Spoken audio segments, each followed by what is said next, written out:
जय बाबा स्वामी, जय आत्मेश्वर। हिमालय का समर्पण योग भाग 6 का आज 10वां दिवस है और हम हैं पृष्ठ क्रमांक 101 पर। गुरुदेव कहते हैं, सामान्यतः इस साधना में आत्माएं गुरुलोक तक यात्रा करके वापस आती हैं, लेकिन वापस आने का निर्णय सामूहिक होता है। आत्माएं सामूहिकता में ही जाती है, सामूहिकता में ही यात्रा करती है और सामूहिकता में ही वापस आती है। और यह पूर्ण साधना के दौरान साधनारत आत्मा का अपना अलग अस्तित्व नहीं होता है।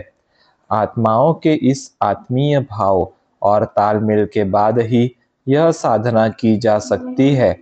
इस प्रकार की साधना मुझे कई बार हिमालय की गुफा में करने का अवसर मिला है। यह एक प्रकार का उत्सव जैसा होता था।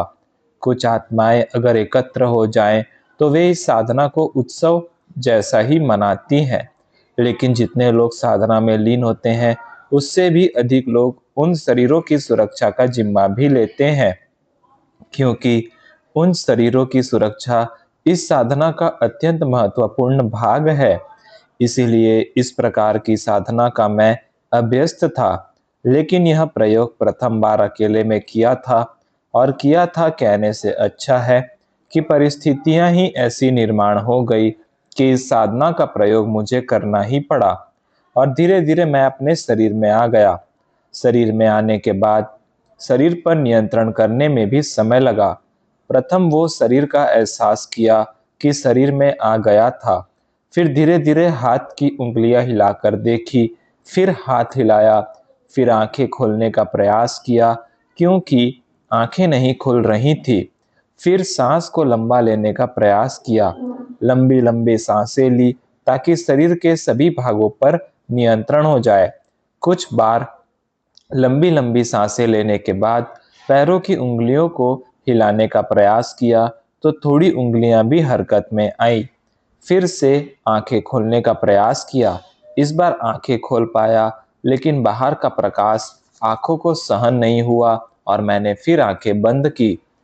फिर हाथ पैरों को हिलाया और अपनी दोनों हथेलियों से आंखों को दबाया, आंखों को सहलाया। फिर आंखें खोली तो भी मैं अभी कहाँ हूँ यह समझ में नहीं आ रहा था, क्योंकि प्रायः ऐसे प्रयोग हिमालय की गुफाओं में ही किए थे। लेकिन जब आसपास दरवाजा देखा, दो खिड़कियां थी, वे देखी, तो मैं समझ गया कि मैं मेरे ही घर में ध्यान के हॉल में ध्यान में ही बैठा था। थोड़ी देर बाद समझ आया कि मेरी माँ की मृत्यु हो गई थी और उसकी आत्मा से संपर्क करने के लिए मैं ध्यान साधना करने को बैठा था। और बाद में मेरा मेरी माँ की आत्मा के साथ संबंध स्थापित हो गया। और बाद में उस माँ की आत्मा के साथ मैं आकाश में उसे छोड़ने को गया था, ताकि वह व्यवस्थित अपनी आगे की यात्रा कर सके। और उसके बाद मैं वापस अपने शरीर में आ गया हूँ। और थोड़ी देर के बाद सब ठीक हो गया। थोड़ी देर बाद मैं कंपाउंड में गया और गेट खोल दिया। पत्नी बाहर राह देख रही थी। वह पहले अंदर आई। थोड़ी देर बाद वह जाकर बच्चों को भी ले आई। और फिर जो घटित हुआ था वह दूसरे दिन सवेरे मैंने पत्नी को सब विस्तार से बताया। मैंने कहा, इस प्रकार से मृत्यु के बाद आत्मा के साथ यात्रा करना मेरा पहला ही अनुभव था। बाद में मेरी माँ के बारे में ही सोच रहा था कि मेरी माँ की मृत्यु बड़े खराब समय में हुई।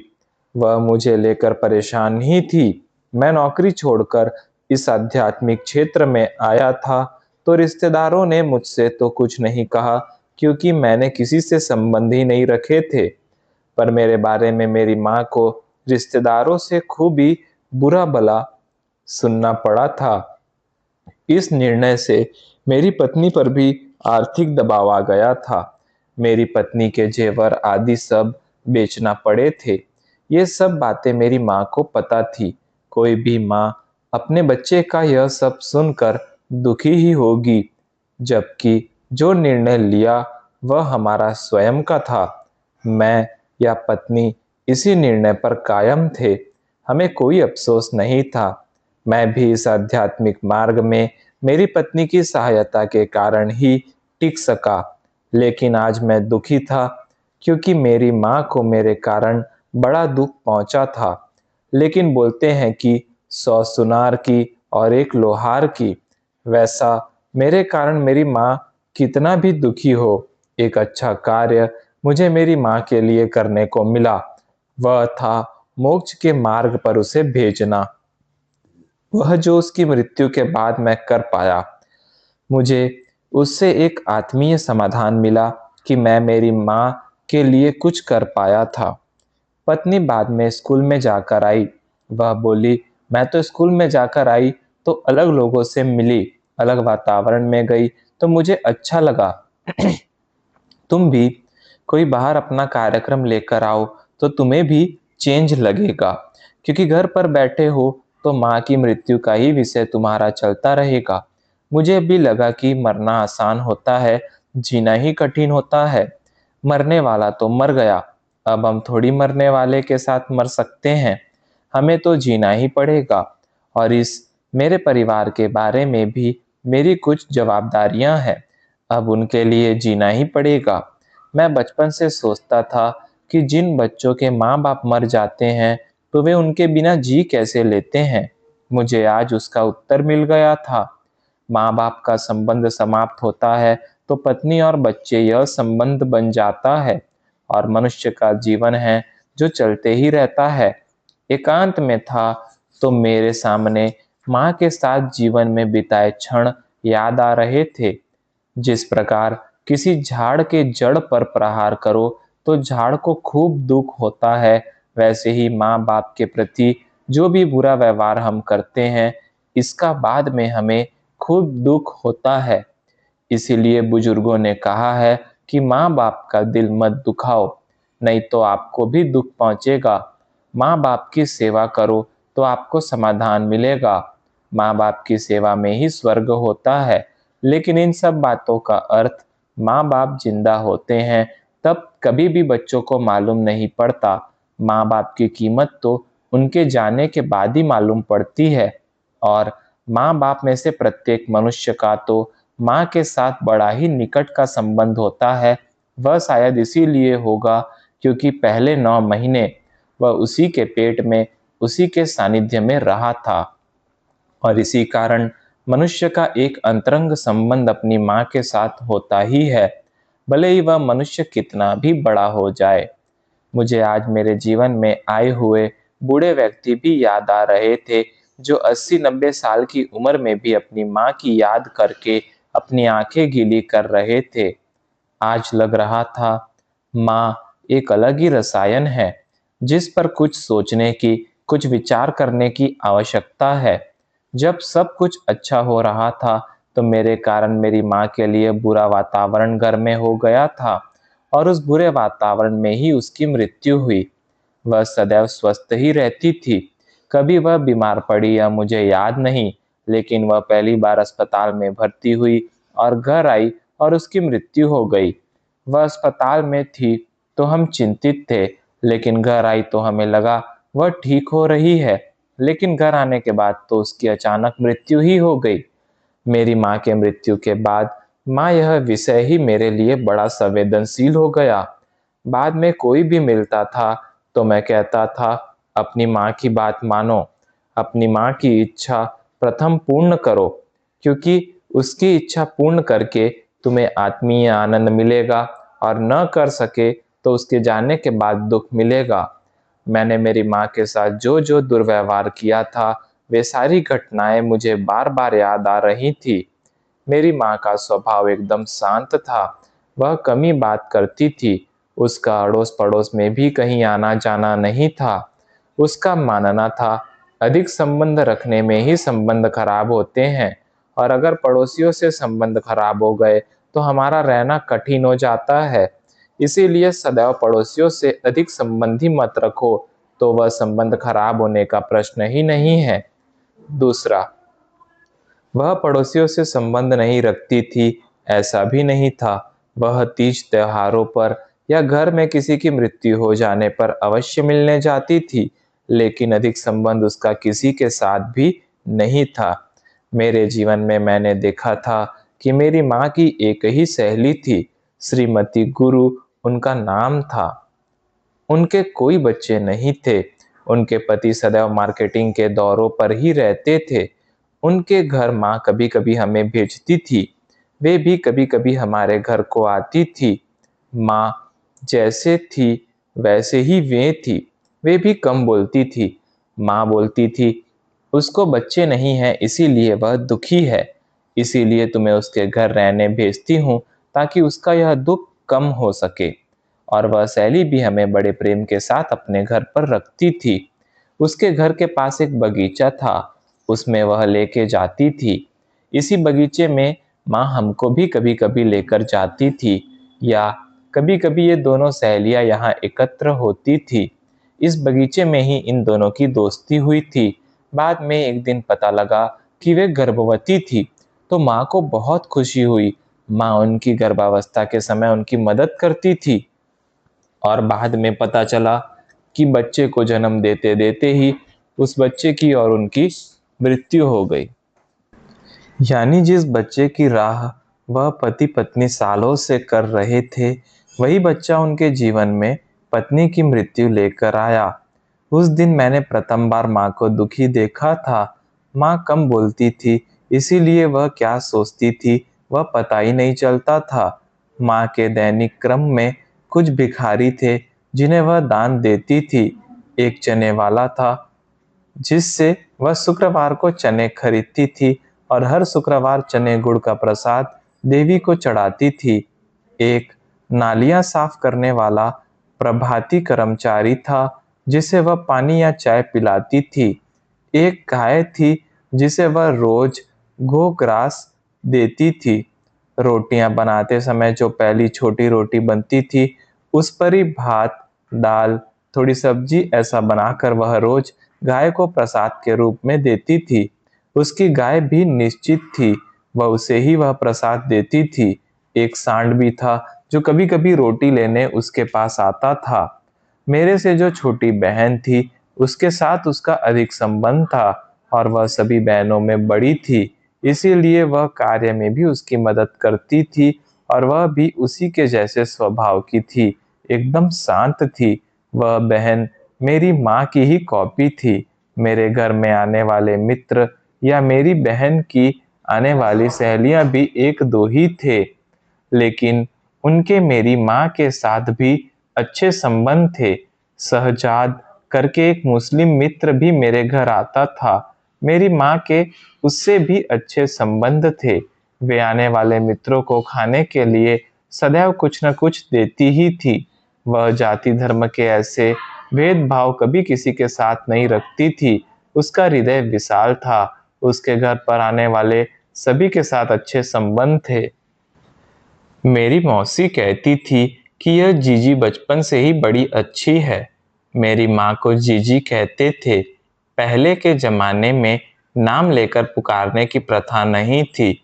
मेरी माँ को जीजी तो उस मौसी को माई और मेरे मामाओं को नाना, अन्ना, बाबू ऐसे नामों से ही पुकारा जाता था। कभी भी नाम नहीं लिया जाता था।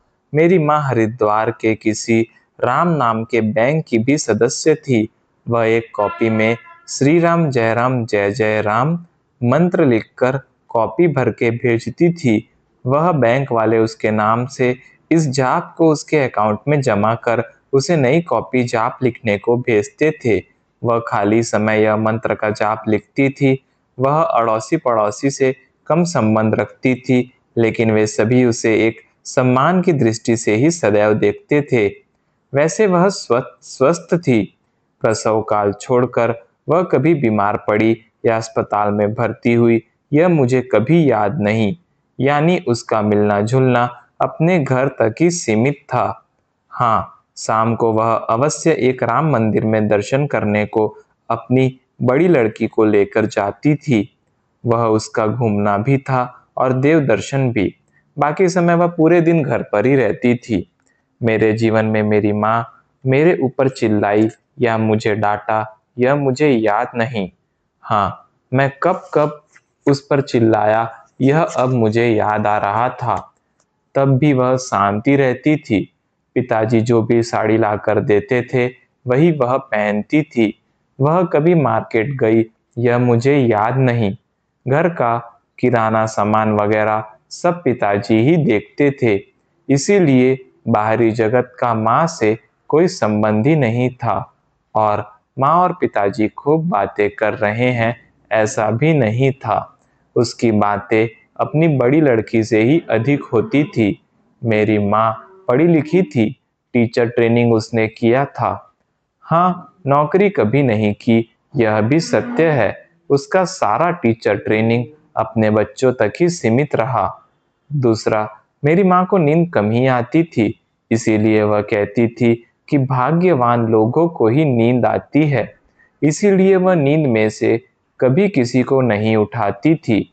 मेरी माँ के ऊपर चिल्लाने का यही एक कारण था। स्कूल जाने को कई बार देर इसीलिए हुई क्योंकि मैं समय पर उठा नहीं और माँ ने मुझे उठाया नहीं। वह बोलती थी, तुम्हारा स्कूल है, तुमको उठना हो तो उठो, नहीं उठना है मत उठो।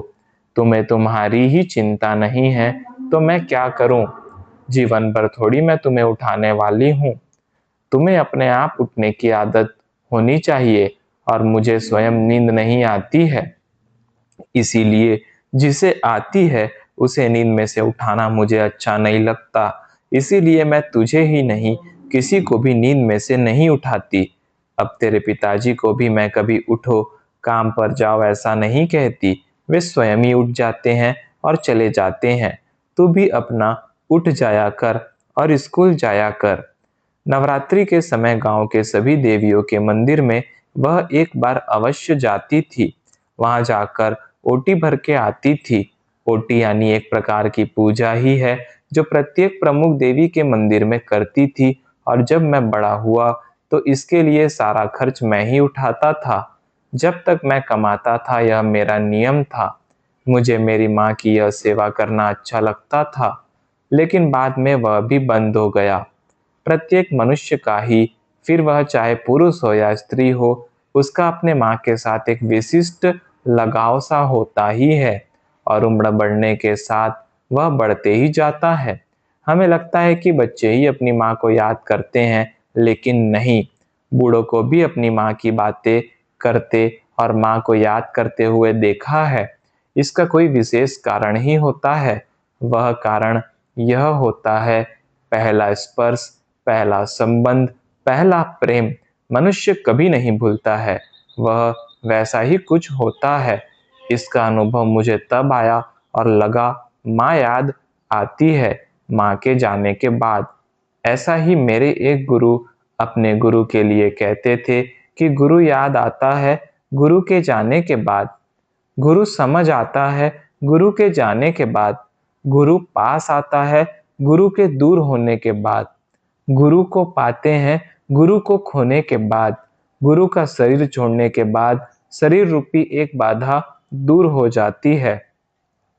गुरु और शिष्य का संबंध भाव का संबंध है और भाव आत्मा का शुद्ध स्वरूप होता है। और मनुष्य की पहली गुरु तो उसकी माँ ही होती है। आज यह जाना कि मनुष्य को माँ की कीमत माँ के जाने के बाद ही पता चलती है। दूसरे दिन मैंने मणिपुर राज्य का दौरा निश्चित किया, क्योंकि मैं अपने जीवन में अपने आप को व्यस्त रखना चाहता था। एक व्यापारिक संस्था, चैम्बर ऑफ कॉमर्स, बहुत दिनों से शिविर रखने की बात कर रही थी। उसे हाँ कह दिया। यह शिविर इम्फाल में होने वाला था। उस समय मणिपुर में खूब आतंकवाद था। इम्फाल शहर से ही सारे व्यापारी कैद होकर रह गए थे। व्यापारियों के अपहरण हो रहे थे, उनकी हत्याएं हो रही थी। इम्फाल शहर की पुलिस ने नाकाबंदी करके रखी थी। एक भय का वातावरण था और सारे व्यापारी भयभीत थे और वे इस अशांति से मुक्ति के लिए अलग अलग मार्ग अपना रहे थे। लेकिन कोई भी वहां जाने को तैयार नहीं था, क्योंकि ऐसे अशांत वातावरण के कारण वहां कौन अपनी जान जोखिम में डालना चाहेगा। इसीलिए कोई भी वहां जाने को तैयार नहीं था। ऐसे वातावरण में मैंने वहां जाने का निर्णय लिया और मैं अकेला ही वहां के लिए निकल पड़ा। नागालैंड के दीमापुर के रास्ते जाना पड़ता था। रात को यह रास्ता बंद ही रहता था। रोज सुबह 9 बजे पुलिस का एक बड़ा काफिला आता था। उसके बीच में सभी बसों को रखकर बाद में बारात जैसा चलते थे और इम्फाल शहर में पहुंचते थे। इम्फाल शहर सुरक्षित था क्योंकि पुलिस ने पूरे शहर की नाकाबंदी करके रखी थी, लेकिन डर के मारे न वहां कोई व्यापारी आते थे और न वहां से बाहर कोई व्यापारी जाते थे। चैम्बर ऑफ कॉमर्स की एक 4 मंजिल की बिल्डिंग थी। उसके चौथे माले पर एक हॉल था। उस हॉल में शिविर रखा गया था। शिविर सुबह 2 घंटे ही होता था, लेकिन शाम को 4 घंटे में प्रत्येक साधक को व्यक्तिगत रूप से अलग-अलग मिलता। जिनको मुझसे मिलना होता था, वे सभी साधक एक साथ आकर बैठते थे और एक-एक को बुलाकर मैं उनको मिलता था, उनकी समस्याएं जानता था, उनके व्यक्तिगत प्रश्नों के उत्तर देता था। 2 सरदार जी साधक भी अपनी पत्नियों के साथ वहां आते थे। वे समाज सेवा का भी कार्य करते थे। चैम्बर ऑफ कॉमर्स की सामाजिक गतिविधियां भी उसी बिल्डिंग में होती थी और यह शिविर का आयोजन भी उसी के अंतर्गत ही था। जय बाबा स्वामी, जय आत्मेश्वर।